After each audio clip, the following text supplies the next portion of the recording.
Shivanshu recording studio बानावर बिशुनगंज।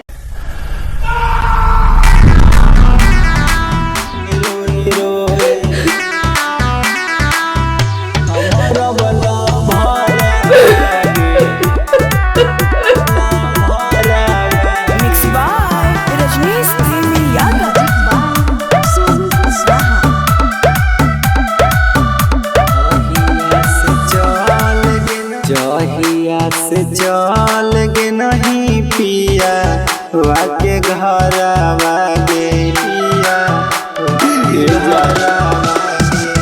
जहिया से चल गे नहीं पिया वाके घर वागे पिया वाके घर वागे रोई रोई बीतो दिनमा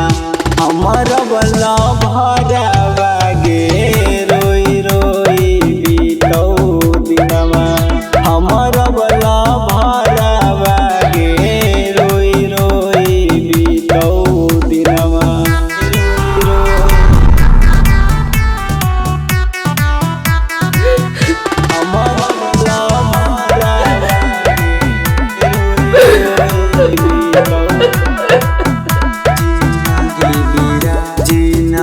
वीरान होलो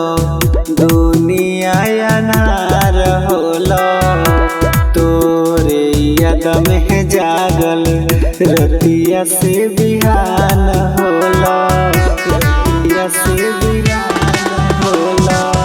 जिंदगी वीरान होलो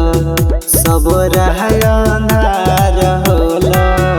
तोरे याद में जागल रतिया से बिहान होलो सुना सुना करके गे नहीं नादी या नहरा वागे नादी या नहरा वागे रोई रोई बीतो दिनमा हमर बला भरा वागे रोई रोई बीतो दिनमा हमर बला भरा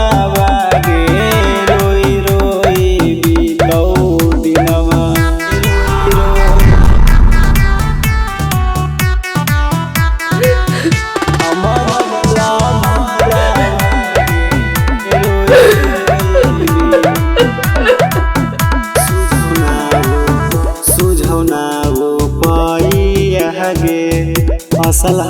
कौन गे मारे के हमारा सोना दे देना दवाई